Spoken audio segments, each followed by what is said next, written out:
उत्तर प्रदेश में प्रमुख आश्रम।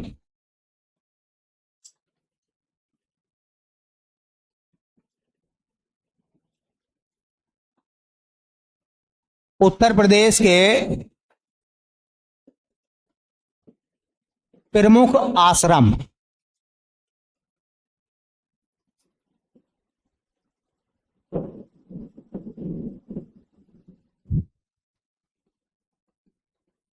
एक आश्रम का नाम है, उसे कहते हैं विदुर कुटी। अभी पिछले वर्ष इस आश्रम या कुटी का उल्लेख खुद सीएम योगी आदित्यनाथ ने करा था, विदुर कुटी का। ठीक है, तो एक है विदुर कुटी,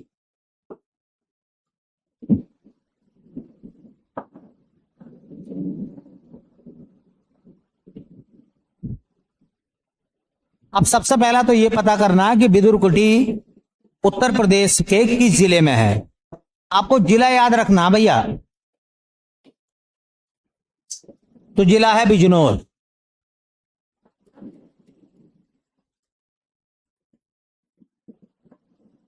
बिजनौर में है। किस नदी के किनारे पर है? तो गंगा। और यहां पर देखिए, कहा जाता है यह महात्मा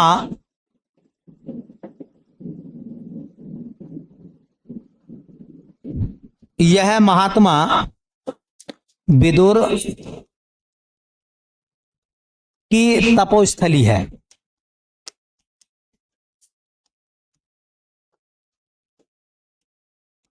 बिजनौर में लोग मस्ती करने के लिए जाते हैं, जिहानाबाद जिसको कहते हैं। ठीक है, हाँ, तो वहीं पर विदुर कुटी है। और इसके सौंदर्यकरण के लिए मुख्यमंत्री ने आदेश भी दिया था। तो बस आपको याद रखना विदुर कुटी कहां है, कहां है? बिजनौर में। और किस नदी के किनारे पर है? हाँ, थोड़ी दूर आगे चल के 1-1.5 किलोमीटर पर गंगा पड़ती है। ठीक है, हाँ।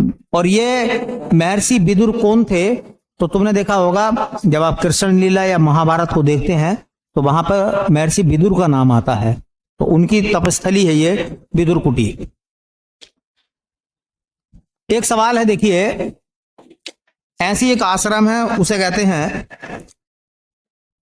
तुलसीदास का आश्रम।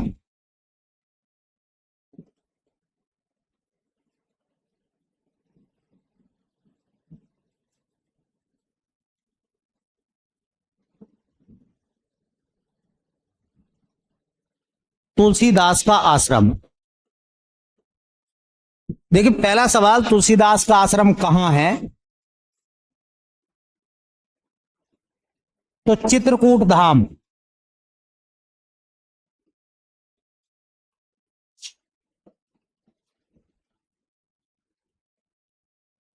तुलसीदास का आश्रम कहां है? चित्रकूट धाम में। किस नदी के किनारे पर है? तो एक नदी पड़ती है यहां छोटी, मंदाकिनी। एक मंदाकिनी उत्तराखंड में है और एक मंदाकिनी चित्रकूट में है। तो मंदाकिनी नदी के किनारे पर है ये। मंदाकिनी नदी का एक घाट है, उसे कहते हैं राम घाट। तो मंदाकिनी नदी के चित्रकूट आश्रम के आगे घाट है, उसका नाम क्या है? तो राम घाट याद रखेंगे। एक मिलेगा तुलसी घाट। कभी कोई आपसे पूछने लगे कि तुलसी घाट कहां है, तो नोट करा देता हूं। राम घाट चित्रकूट में है और तुलसी घाट कहां है?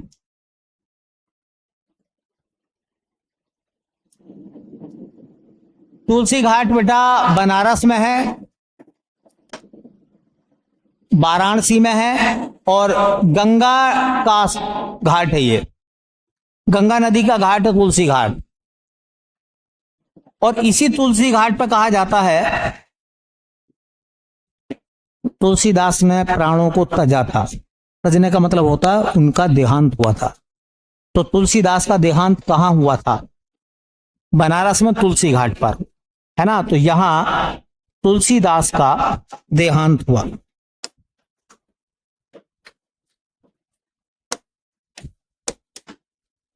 यहां तुलसीदास का देहांत हुआ।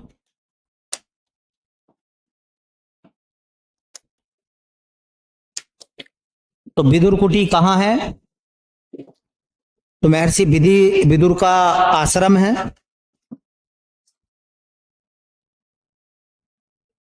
ऐसे ही तुलसी का आश्रम चित्रकूट में है। दो आश्रम हो गए। एक नाम आता है महर्षि भृगु का आश्रम।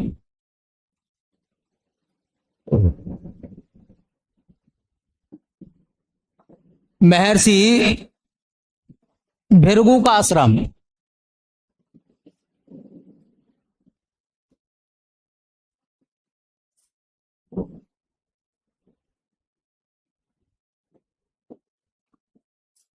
महर्षि भृगु का आश्रम।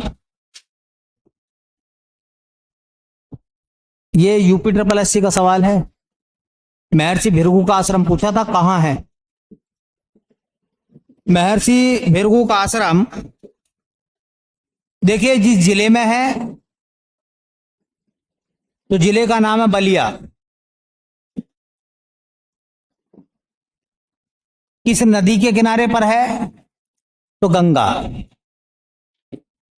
और आपको पता होगा कि ऋषि भृगु ने भृगु संहिता की रचना करी थी। यहीं पर भृगु संहिता को लिखा था महर्षि भृगु ने। ठीक है, पेपर में आया है सवाल ये। तो यहां पर भृगु संहिता की रचना की गई।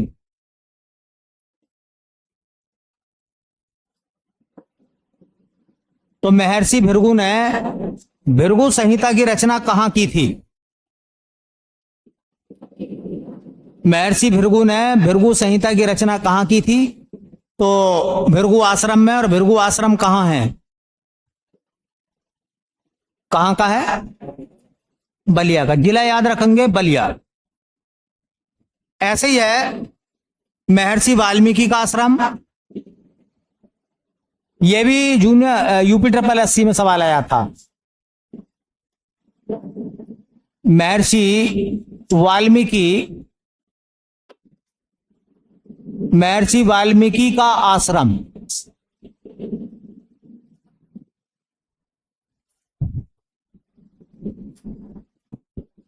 महर्षि वाल्मीकि का आश्रम, पहला सवाल याद रखेंगे किस जिले में है? तो वाल्मीकि का आश्रम किस जिले में है? तो जिला है कानपुर। कानपुर जिले में कहां है? तो स्थान का नाम है बिठूर।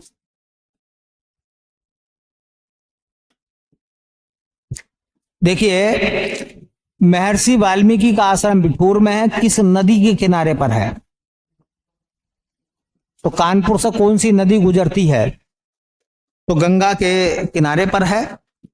गंगा के किनारे पर है। और कहा जाता है यहीं पर लव कुश का जन्म हुआ था। ठीक है, तो यहीं पर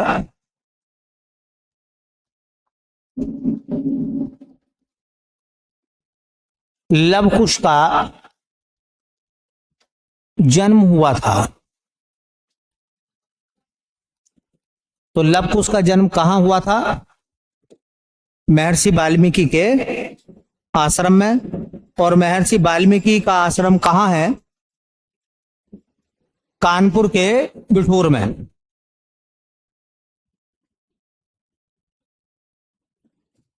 एक नाम लिखेंगे, उसे कहते हैं महर्षि दधीची का आश्रम।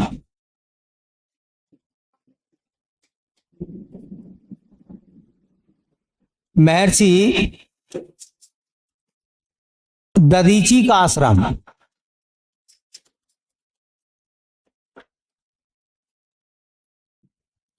महर्षि दधीची का आश्रम किस जिले में है?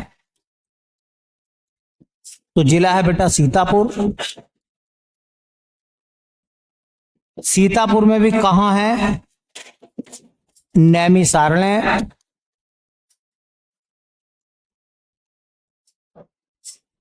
नैमिषारण्य में है। बताया था मैंने कहानी में भी जब मेले पढ़ा रहे थे, ठीक है। हाँ, तो इनकी अस्थियों से वज्र नामक हथियार बनाया गया। इनकी अस्थियों से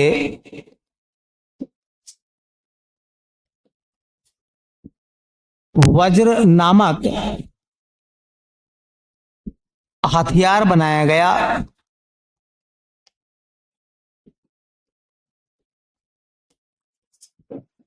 जिसके द्वारा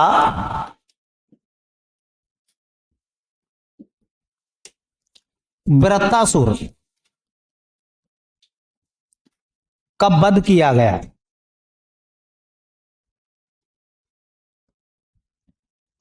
इंद्र के द्वारा वृत्तासुर राक्षस का वध किस हथियार से हुआ है? वज्र से।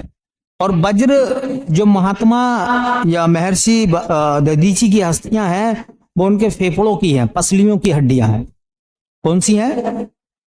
पसलियों की हड्डियां हैं। पसली का साइज ऐसा होता नहीं होता छबड़े की तरह, ये छबड़े में से एक, हाँ, वो बाहर निकल जाती है। उन सबको मिला मिला के फरसा टाइप बनाया गया था, उसे वज्र बोला गया था। ठीक है, थोड़ी सी बातें और हैं, उनको कल देखेंगे। जैसे कि करदम ऋषि का आश्रम कहाँ है, ठीक है। च्यवन ऋषि का आश्रम कहाँ है? चंद्रमा ऋषि का आश्रम कहाँ है? वेद व्यास का आश्रम कहाँ है? तो कुछ आश्रम और हैं, कल करेंगे। और कल जो है मंदिर भी करेंगे। दोनों चीजें हो सकती हैं कि कल ही कंप्लीट हो जाए और उसके बाद फिर आगे देखेंगे क्या करेंगे। ठीक है,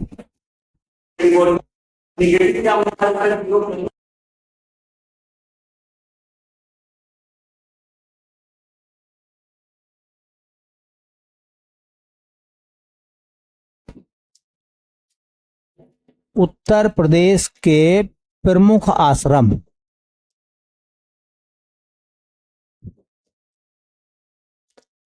जिनमें से हम लोग कई सारे आश्रम की बात कर चुके हैं।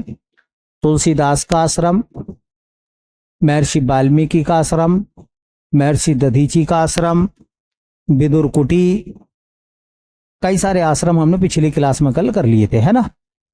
चलिए, एक आश्रम है उसका नाम है वेद व्यास आश्रम। एक आश्रम का नाम है वेद व्यास आश्रम। वेद व्यास आश्रम।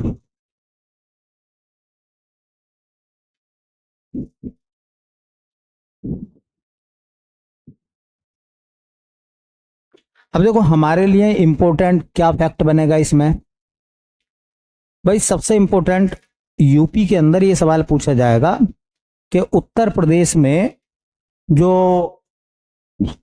वेद व्यास आश्रम है वो कहाँ है। कहाँ का मतलब जिला, ठीक है। तो यूपी के अंदर वेद व्यास आश्रम किस जिले में है? तो जिला देखिए सीतापुर। और सीतापुर में जहां नैमिषारण्य है ना, वहीं पर है ये। तो वेद व्यास आश्रम यूपी में कहाँ है?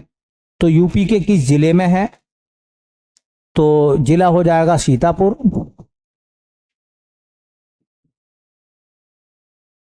अच्छा, सीतापुर जिले में भी कहाँ? तो अभी मैंने बताया सीतापुर में कहाँ, नैमिषारण्य। सीतापुर के नैमिषारण्य में है, ठीक है। सीतापुर जिले के नैमिषारण्य में। और यहीं पर क्या है? यहीं पर क्या है? महर्षि दधीची आश्रम है, तो वहीं पर है, उसी के आसपास है, ठीक है। इसको कहते हैं व्यास गद्दी। व्यास आश्रम को और क्या कहते हैं? व्यास गद्दी कहते हैं। तो इसका जो एक अन्य नाम है, अन्य नाम, वो है व्यास गद्दी।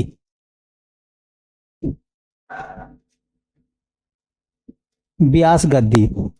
गद्दी का मतलब होता आसन। गद्दी का मतलब क्या होता है? आसन। और आसन का मतलब यह है कि वो जगह जहां बैठकर महर्षि वेद व्यास ने महाभारत को लिखा था। तो महाभारत की रचना किसने करी थी? महर्षि वेद व्यास ने। इसी गद्दी व्यास पर बैठकर या व्यास गद्दी पर बैठकर, ठीक है, तो यहीं पर हुई थी। कहा जाता, देखिए, कि महर्षि वेद व्यास ने महर्षि वेद व्यास ने महाभारत महाभारत की रचना की। और आप सब जानते हैं कि महाभारत जो है वो विश्व का सबसे बड़ा महाकाव्य है। दुनिया का सबसे बड़ा महाकाव्य कौन सा है? महाभारत।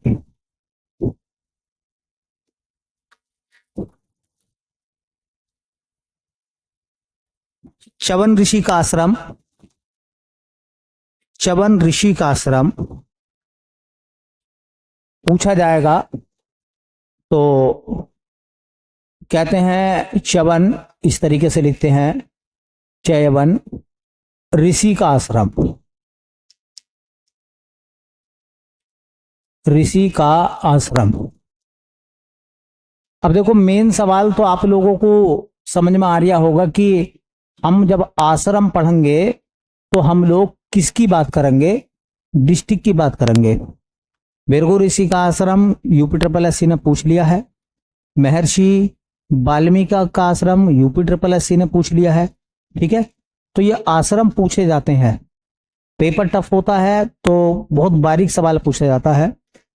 सवाल यह है कि च्यवन ऋषि का आश्रम किस जिले में है? उत्तर प्रदेश के किस जिले में च्यवन ऋषि का आश्रम है? तो देखिए, ये जो आश्रम है किस जिले में है? तो जिले का नाम हो जाएगा मैनपुरी।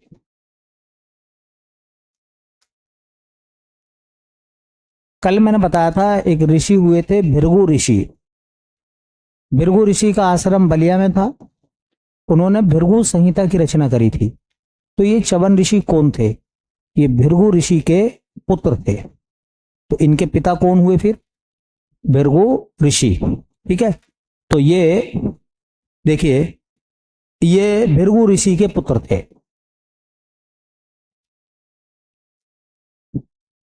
भृगु ऋषि के पुत्र थे। भृगु ऋषि के पुत्र थे।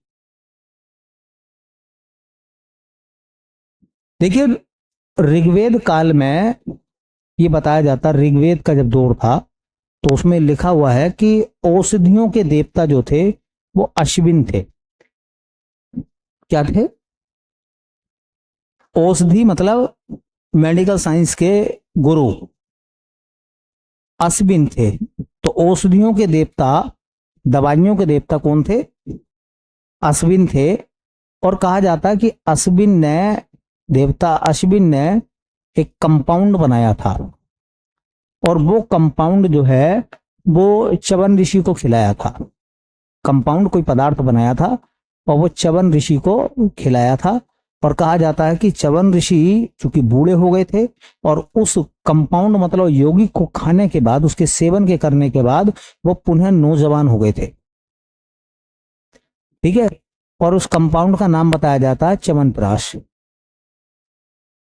ठीक है, च्यवनप्राश का नाम जो पड़ा है वो किसके नाम पर पड़ा है? तो च्यवन ऋषि के नाम पर पड़ा है। आता नहीं च्यवनप्राश, है ना? हाँ, तो च्यवनप्राश इन्हीं के नाम पर पड़ा है। तो याद रखें, देखिए, इन्हें अश्विन देवता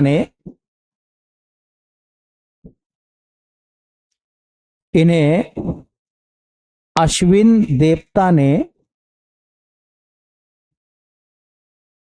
पुनः मतलब दोबारा से नव यौवन दिया।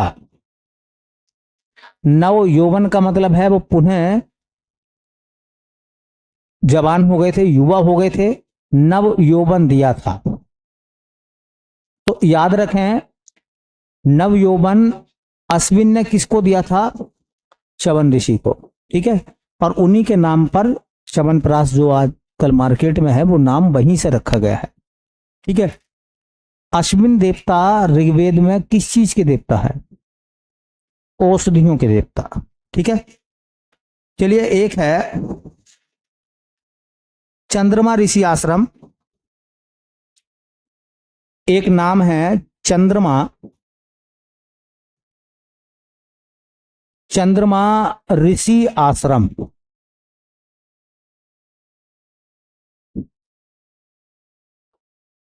अब वही सवाल बार बार रिपीट हो रहा है कि हमें सबसे पहले क्या करना है?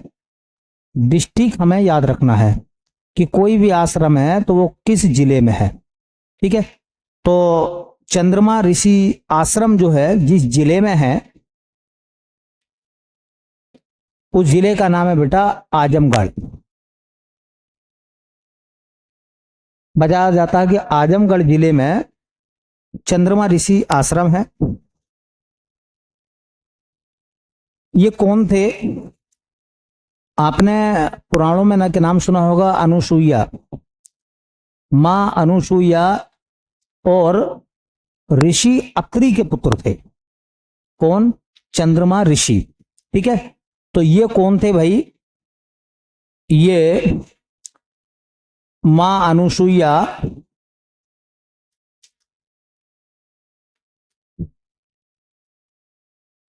और ऋषि अत्रि के पुत्र थे।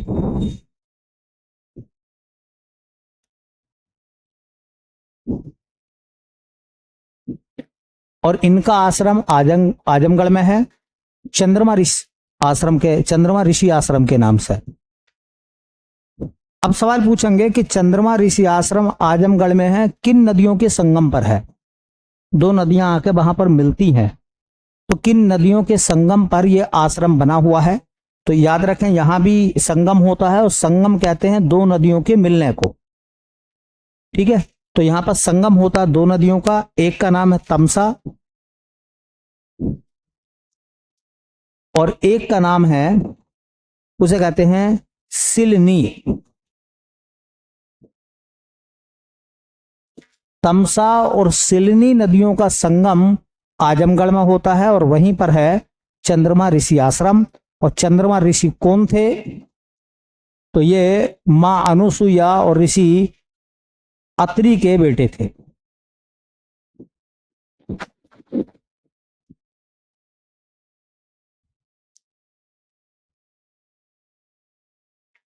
एक नाम आता है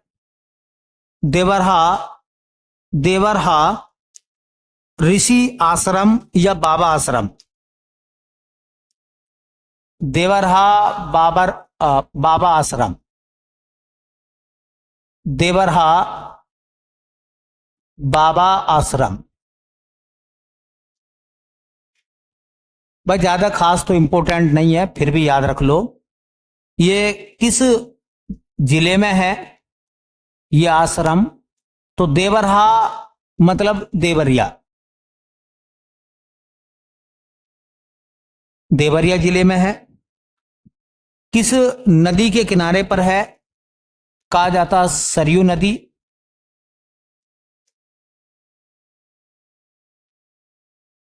सरयू नदी। और ये चूंकि महान संत थे दौर में, तो उनका आश्रम है।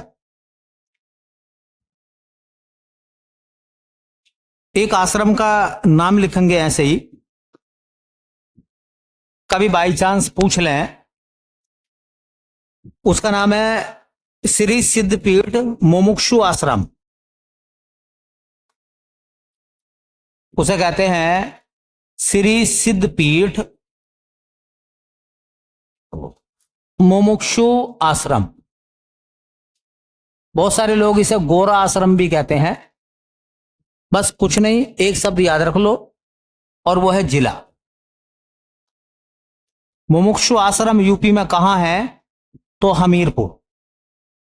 बाकी और ज्यादा जानने की आपको जरूरत नहीं है, इतने से ही काम चल जाएगा। मुमुक्षु आश्रम कहां है? एक नाम है करदम ऋषि का आश्रम। करदम ऋषि का आश्रम कहा जाता, जो मां अनुसुईया थी उनके पिता का नाम था करदम ऋषि। तो करदम ऋषि का आश्रम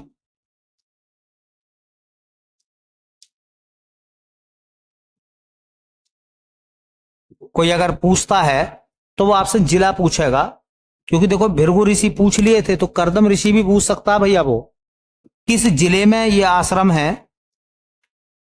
तो जिला है हमीरपुर। और किस नदी के किनारे पर है यह आश्रम? तो नदी का नाम है बेतबा। और ये मैंने बता दिया कि करदम ऋषि कौन थे, तो मां अनुसुईया के पिता का नाम था। ठीक है, मां अनुसुईया के पिता का नाम करदम ऋषि था। उनका आश्रम कहां था भैया? उनका आश्रम कहां था? हमीरपुर में। तो ये कुछ 7, 8 या 9, 10 जो भी आश्रम है, सबसे पहले क्या याद करें? आश्रम का जिला, बस। अब इस सवाल में ज्यादा पढ़ने की जरूरत नहीं है, पूछेंगे करदम ऋषि का आश्रम हमीरपुर, है ना। श्री सिद्धपीठ मुमुक्षु आश्रम हमीरपुर। देवरहा बाबा आश्रम देवरिया। ऐसे ही चंद्रमा ऋषि आश्रम आजमगढ़। शवन ऋषि का आश्रम बोलो मैनपुरी। वेद व्यास का आश्रम सीतापुर। महर्षि दधीची का आश्रम सीतापुर। तुलसी का आश्रम चित्रकूट धाम। वाल्मीकि का आश्रम कानपुर बिठूर। और अंत में विदुर कुटी कहां है? बिजनौर जिले में। बस इतना याद करना, ज्यादा थोड़ी ना करना है। अब जैसा मैंने कल भी एक सवाल पढ़ाया था कि कुछ चीजें थोड़ी सी हमें एक्स्ट्रा लेकर चलनी पड़ती हैं विशेष ज्ञान के लिए। क्यों? क्योंकि वो जो दे रहा है ना कि इसके संबंध में कौन सा कथन गलत है।